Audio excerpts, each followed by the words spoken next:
Hey, it's Todd, and I'm talking about adjudicating skills. This is going to be specific to, or more or less to, 5th edition and D&D type games, but there may be applications for other games, depending on what system you're using.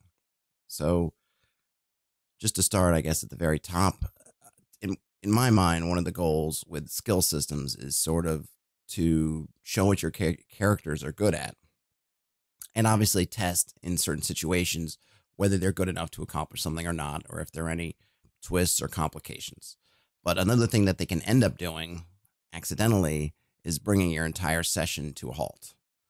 And this can happen for a couple of different reasons, and I'm going to go over some of them and maybe offer a couple of solutions.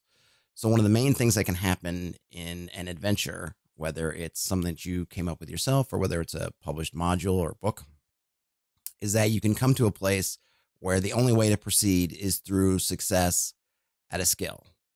And sometimes it's going to be something that's actually mandated by a book or by, your idea. Sometimes it can be through chance. One example might be if the party's in one area, they need to get through a door to another area. There's no really other way to proceed, but besides going through the door is locked or stuck or another way kind of shut. And it comes down to, can the party use, whichever skill you want? Could it be, picking locks or, whatever it could be, unsticking doors, the old bash down doors kind of skill ability, right, to get through. And this seems okay on the surface of it because, hey, in real life, you run across the thing and you need to get in that door's locked, you have to get through.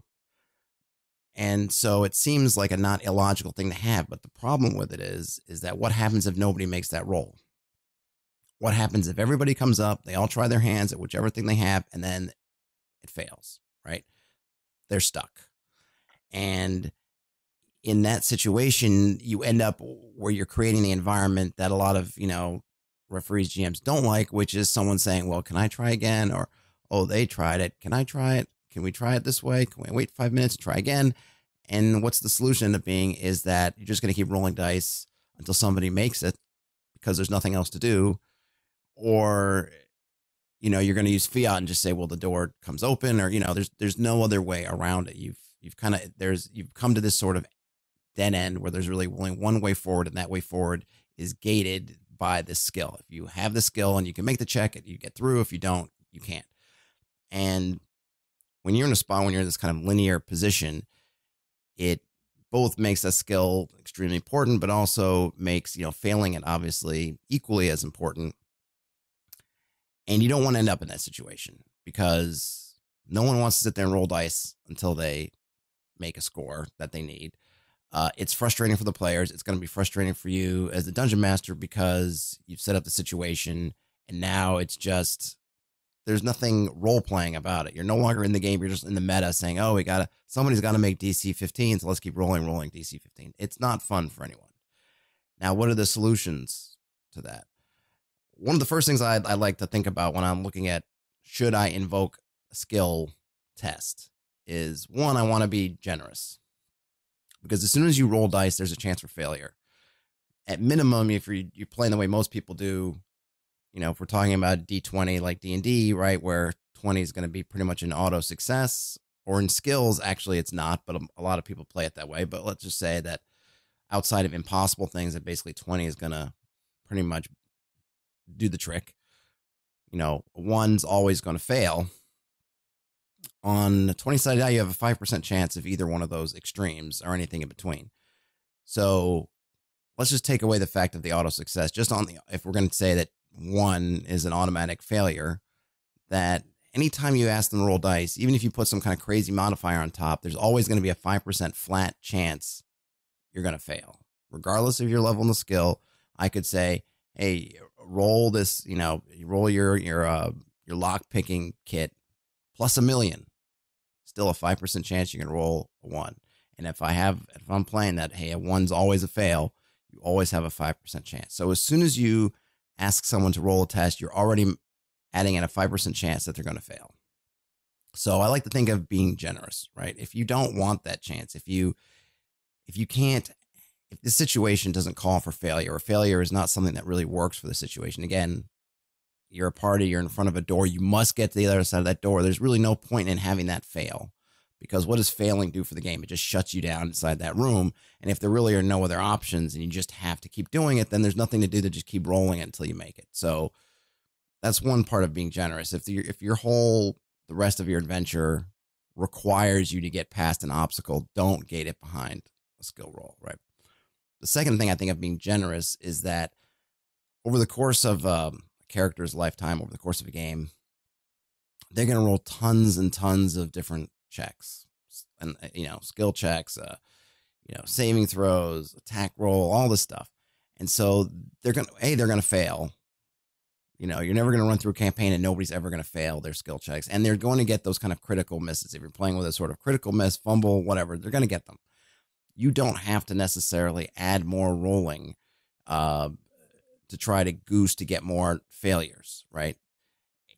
Let the players succeed, be generous with success, because there are going to be enough times in, important circumstances when, you can make, there's a really good justification to make a roll, maybe better than what you're looking at right now. And they'll have those failures. So if you don't need to, if there's no stakes, if there's no, reason to really push it, and they have the skills, which I'll get into in a minute, and they have the skills available, just let them be good at it. They're heroes. Let them bust down the door. Let them pick the lock, right? So, be generous. So I only try to force a skill check when it doesn't really, it doesn't pass the test of being, this is not your single way forward. And, I feel like I am being generous, or, whatever they're trying to do is kind of outside the generosity of the moment.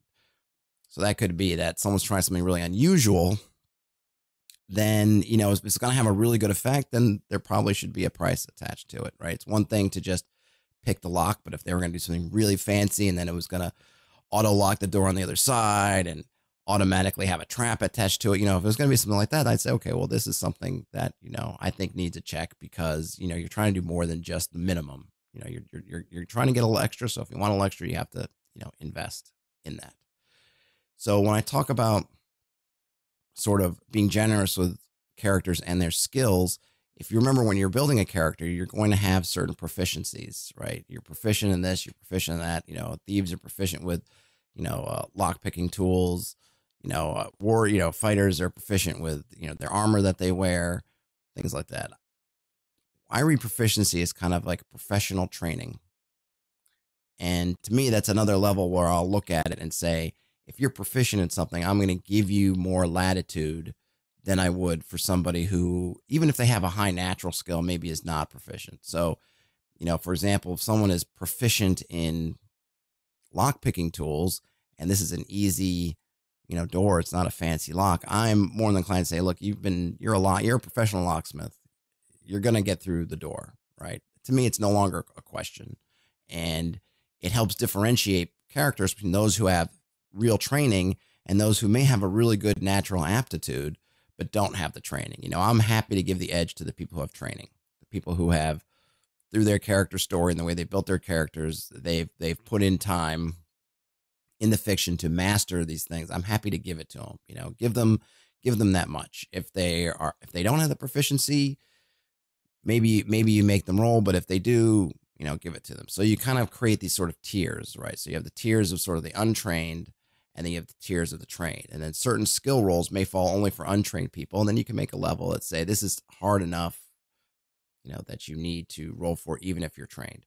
Now, how do you determine, how hard a roll is? Well, one, you have the DCs, right? The difficulty challenge ratings that they are, at 5, 10, 15, 20, whatever the numbers are. And in the books, they'll tell you, this is consider easy, this is, moderate, this is difficult. One of the things I liked from, I think it was in the third, 3.5 may have had it too. I don't think fourth had it, but I can't be certain, is the concepts of taking 10 and taking 20. And this had to do with time, which is kind of the other element I think that's important when deciding whether or not you want to or need to test a skill. And that is, how much time do they have? So if you imagine that you're in that room up against that locked door and there's 30 orcs rushing down the hallway behind you, you need to get out of that. You need to get through that door quickly, right? So in the stress of the moment, that's something that you say, it's not only about getting it done, but it's getting it done in that under the pressure in this time you have allotted. That to me is something that you roll for. That I would be more inclined to say, roll the dice, because, this is where you can set up, it's great sort of, classical moments of tension, right? You're shaking, you're fumbling with the key, you're fumbling with your lock. Oh, that you hear the all the people are hurrying, your team is yelling at you, hurry, we got to get through. And you hear the orcs cursing in the other way and you're trying to get through. It's a great moment. And it's a great moment for the dice to come in and sort of add that tension to see how things work. Now, let's change that story a little bit. You're basically in the same keep, dungeon, whatever, and you guys have totally emptied it out. And now you're just kind of sweeping through, doing your last checks for treasure that you missed. There's nobody left in here. There's no time constraints. And now you're at this locked door, right? Now you have all the time in the world to play with this lock if you need to, right? You have all the time to sit there and look at every nuance, every corner, check every little bit, make sure that your lock picks are aligned just so, and test everything out. That would be kind of that would be in 3 or 3.5, they would say that, you could take 20. You have this time element, you can sort of just take your time. And then really comes down to, like, the whole idea of kind of taking 20 is that you're investing a big chunk of time. I don't remember exactly how much it was. It might've been an hour, maybe more than an hour. You're taking this big chunk of time, but basically you're saying, I'm going to take that hour, but at that hour is going to mean that I'm going to get the highest possible thing I could do, right? I'm going to get 20. I am giving up an hour of game time, or this fictional time, to give myself 20. That basically means I can take this time and do as well as I can possibly do at this task. And then it just comes down to if it's possible at all. If a 20 on the 20-sided die plus whatever your skill is would do it, then you'll do it. And if it doesn't, you can't. So I think that's a great tool too. If the time's available, then you can take 20 and say, look, I'm gonna take an hour or 2 hours, and again, you can set a number however you like. I said I don't remember exactly how long it was in 3.x, but it's a great way of getting past that. It's a great way of getting past that. We're just gonna roll dice until we succeed. That's kind of what the take 20 is sort of saying. It's sort of saying you're gonna spend an hour or however many times in that period of time. So let's say an hour, and let's say each time's 10 minutes or 5 minutes. And you're going to spend whatever. We're just saying, look, instead of sitting there and rolling dice every 30 seconds or a minute of time, let's say it takes you a minute to do it. You're going to roll 60 times. We're just going to say, look, you're going to spend an hour. You're going to get a 20. Just go, right? Take 10 was similar, but it was a less amount of time. Maybe only 10 minutes, maybe only 5 minutes. I don't remember even if it was, but you're basically saying, just give me the average, right? The average of a D20 is basically 10, the middle of the die. So look, you're saying that I'm going to invest a certain amount of time, and I'm just going to do average. I'm not trying to do great. I'm just basically trying to not do terribly. And I think that I'm good enough at this skill that if I just give my average effort, I'm going to succeed. And, what does taking 20 do, or taking 10 do for a player, is it takes away that threat of rolling a 1 or 2 or 3 or whatever it is. And just, you've got something, and as a player, you have a good inkling that maybe you just need to roll more than 4 or 5 to succeed. But still, again, there's a 10 to 20% chance, depending on what it is, that you could roll less than that. And you're thinking, you're saying again that I'm willing to spend this time to get it right. Now, I'm not going to go into time in 5th edition, because I think there's a lot been said about sort of modern D&D and sort of how they don't manage time for you. But again, you as a referee or a dungeon master, if you're going to, use a system like this, then one of the things you have to think about is, how do you penalize time, or how do you make it something that it's not just easy to give away? I come from sort of the old school background, so I think of, okay, random encounters and all kinds of other things, and what are the enemies doing while they're spending an hour at this door, yada, yada, yada. You'll want to come up with things that work for you, but you do want to make it, if you're going to be in a situation where you're going to be allowing them to spend time to get guaranteed results, that there should be a price. It shouldn't be free. It shouldn't just be, oh, we have all the hours in the day, so I'm just going to spend hours to do that. I mean, that's fine in some circumstances, in which case you probably shouldn't have them making it test at all. You should just say, well, this is kind of like almost a downtime issue, so you're going to open it. If you are in a time crunch, or there is some kind of time element, then you're going to want to consider what that time element means if you're going to allow them to spend it. But the idea is that, again, we're building a system to be sort of generous, right? Don't force checks you don't need to. Allow players to do everything they can to minimize those checks. And, those things would be having proficiencies and skills that they're going to use, or the character who's using is the one that's proficient, which shows a certain amount of training. Two, if they understanding that giving them the option to spend time to guarantee certain results. So those are two ways that they can come through and, basically ensure that they're not going to fumble on things that we don't want. And, it's fun. Fumbles and things are fun, but they can also be, I know if when you finally try to trot out one of your skills and you only have a small chance for failure, but you hit that failure, it could be kind of funny, but it could also be incredibly frustrating. And I think the times where you want that are sort of in the big moments.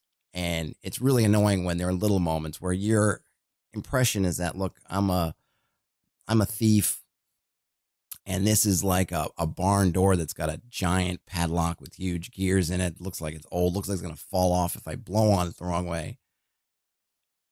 Can I seriously not just open that thing? Is it really, am I, it makes your character seem kind of worthless when you fail them, which can be fine, at times. And again, I think there is a place for it, right? If the angry farmer is running after you with a pitchfork, then maybe, you need to get through there. And it's less about how complex that lock is or how basic it is than the fact that you have to execute it in crunch time, right? That's another, I think I mentioned this before, but it's a way you can kind of decide whether you need to have a skill test. Is it in crunch time? Is the timing of it important? Is there pressure? The things that we think about with athletes and other things. Yeah, you can hit a free throw when, you're in practice, but can you hit free throw when everyone's staring at you and there's only seconds left on the clock and you're down by 1 and you need to hit 2 to take the lead? Then can you hit the free throws, right? Those are the moments that you want to save your skill checks for. You don't need to spend them for when it's practice time or when it's a rec league game or something that's just unimportant on something that in the fiction and everything, everything in the world, you'd think that they should probably be able to do this pretty easily. And then, B, are they just going to keep hammering at it if they don't get it? Because then it's pointless and it's just, you're adding a hurdle for no particular purpose. If it's just about like, well, we're going to sit here for 10 minutes and all of us are going to go around the table and roll dice until we succeed, well, let's skip it. Better ways to spend those 15 or 20 minutes. That's when you want to just go with the flow, go with the skill, listen to the fictional positioning of your characters. Hey, I was trained in this, whatever, then accept it. Let them be heroic. Don't slow the game down with needless checks, because as I said, there are going to be enough checks that are going to come up during important times where they're going to roll. And just because of the probabilities, even if they can only roll on a 1, they're going to tend to hit those. And obviously everyone's gone through bad stretches of luck where they seem to hit 1s way more often than, 5% of the time, but it's going to come up.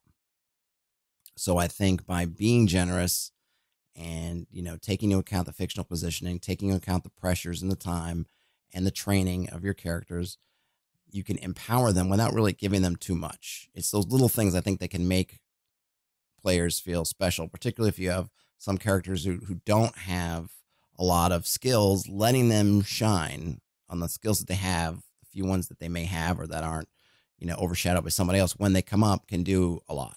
And it's not about bending the rules. It's not about giving them something that they don't deserve. It's just that thinking about and that mindset of sort of what these skills mean. What does rolling them mean, and when should I roll them? One thing that D&D doesn't have by default is sort of a spectrum of pass fail, right? It's a binary state.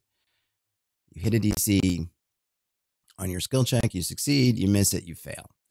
And one tool that gets talked about a lot, pulled from different games, is the idea of, complex pass fails. In other words, it's you pass with difficulties, or you can also fail forward, which is essentially adding complications in exchange for having a success.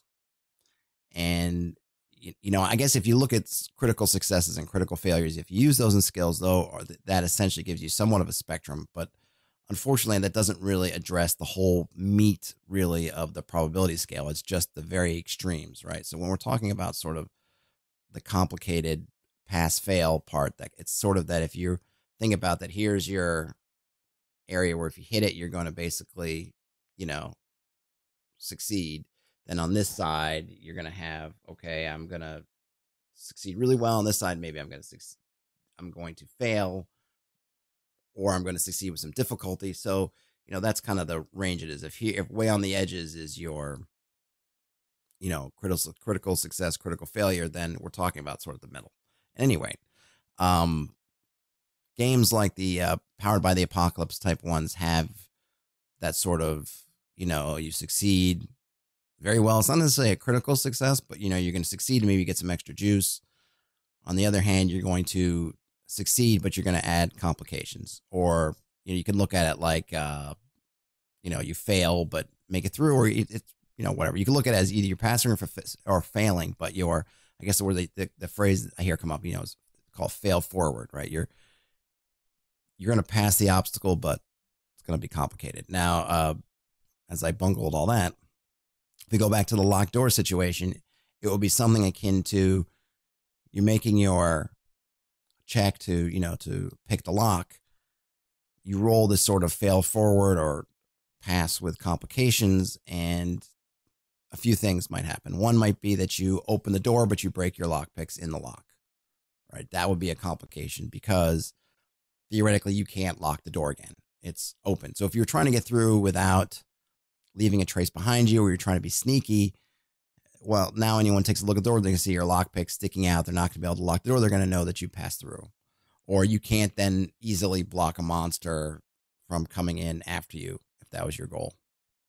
Another thing might be that, okay, you opened up the door, but you made a lot of noise. And so that alerts enemies around you because you were trying to be sneaky. So things like that. If you're going to use, and I really like the sort of like succeed with complications or fail forward, it doesn't necessarily work for everything. And you will see people online who will just evangelize the heck out of it and say that you should always use it, always do it. You know, if it feels right to you, you know, use it. If it seems to work in a situation, use it. I think certainly if you do find yourself where the party is gated from progressing and something they need to in order to succeed, and you are tying that to a roll, then fail forward's a good idea, right? If they need to get through that door, if that door is the only thing to get through, then it's really not about can they open the door or not. It's, you know, how well can they open it up? Can they open it up and it helps them, or do they open up and it hurts them, right? So that's kind of what the fail forward is about. I don't think it has to be for everything. I think if it's something as a bonus, if they found a secret door that just was going to give them some loot that was, you know, optional, has no main, you know, implications for the rest of the game, and they fail, they fail. That's just part of it. You know, it's part of when you're looking for sort of hidden treasure, you know, Easter eggs in a game. You got to get there, at least my opinion. So I wouldn't fail them forward into something that's just a bonus. But certainly if they have to get through and for some reason I've put it behind this thing that only has one way forward, then yeah, you want to fail forward. What makes fail forward and those things work, and what D&D doesn't really give you guidance on, is asking the question why when someone is doing a skill that they're going to use. Like, what is their goal? And it's not just the immediate direct thing, right? So they come to the locked door, the thief steps up and says, I'm going to pick the lock to get us through. And you ask, you know, why? It's not, the answer you're looking for is not to open the door. Well, yeah, of course. We know you're trying to pick the lock to open the door. But why are you picking the lock to open the door? Are you picking the lock to be quiet? Are you picking the lock so that you can lock it behind you again? Are you picking the lock to be stealthy? And so once you have this sort of reasoning there, then that becomes what you can use for the complicated state. It's sort of like, if I say it's to be stealthy and I failed, then I wasn't stealthy. If I say it to be quiet, then I wasn't quiet. If I said it to leave no trace, then I left some trace. So right, it gives you're sort of asking the player to sort of supply their success and their fail state, that extra bit. So if they were opening the door using the lock picks to be quiet, and they roll really well, then they're super quiet. And maybe if you were intending to on the other side of the door, roll some kind of listen check or passive perception, you just don't, you skip it. They were so quiet. It bypassed that. That is their big success. But then you also have that complication. If they do it and they fail, then you don't roll the passive perception either. They just hear them, right? So you have them, we work with them to create these sort of moderate pass fail tests. Then you know kind of what's at stake. And that can, work with anything, you want to. If they're climbing a wall and, you ask them, what's the reasoning behind climbing the wall is, you could say, well, I'm trying to be fast. I'm trying to be sneaky. I'm trying to catch them by surprise. And again, you figure out what those reasonings are. It supplies to you that mechanic of what can I take away from them? What is the complication I can give them? Or what is the extra little bonus I can give them for doing well? So it's always a good idea to get into that habit of inquiring about your players or asking them to say, if you can train them to say up front, I'm picking the lock to open the door quietly, or I'm picking the door to open the lock so that I can lock it again on the other side, whatever it is. You can get them into the habit of asking or, stating as part of their action. You won't have to ask them. Otherwise, it's fine to prompt them and ask them, like, what does this method basically trying to do? What are they trying to use this particular method for? What is it accomplishing for them besides, the main goal? That gives you something to work with. Now, the other part is obviously, how do you determine what is a complicated success or a fail forward situation and what is kind of a bonus, you did really well situation? And I don't have really the answer. I like to think of things in maybe looking at like plus or minus 5 on the difficulties. So if you're looking at DC 15, maybe if you pass it more than 5, so you get more than 20, that will be a better success. If you fail it, if you fill it by less than or equal to 5, that would maybe be a, fail forward situation. And again, you can adjust it to whatever you feel like. If you feel like that's too much room for forward success, or if, for failing forward, that's fine. You can adjust it. There's no right answer there. It's really going to be more the feel that you want. But I think my theme of this has been sort of err on the side of keeping things forward, being generous. And I would much rather create complications while moving the game forward than have the players sitting behind a barrier that they can't cross, right? So in my perfect world, I would rather that they're getting through obstacles, but creating more complications that I can use. They're making noise. They're not being stealthy. They're leaving obvious traces of their passage, whatever that stuff, than them stuck in that room. So for my purposes, +5, +6, whatever it is, or, -5, -6 the other way. It's a good way to keep things going, keep the ball rolling, which is kind of the idea behind fail forward. Is it happened enough times in the past, and I'm sure it still happens now, where, again, like I mentioned, you're stuck in a room and you're just stuck and you're just trying to figure out what you can roll. Can I roll this again? Can somebody else roll it? And it just kind of sucks the air out of the room. And so failing forward is a way of, let's just make a roll and let's just get on with it. If the name of the game is moving forward, let's, move forward. On the other hand, there was sort of the old school approach was, hey, if you can't get through the door, you can't get through the door. Tough on you. Get stronger, get better, do what you need to do. But the difference is from that old school approach was that you were dealing, not necessarily in sort of module play as in you would see in, say, an adventure or module, but play as in you were seeing in sort of the mega dungeons and kind of home games, is that you didn't have one path forward. If you're delving down into Castle Greyhawk, you could go a million different ways. You didn't need to go one particular way. There were always alternate paths. There were always other ways to go.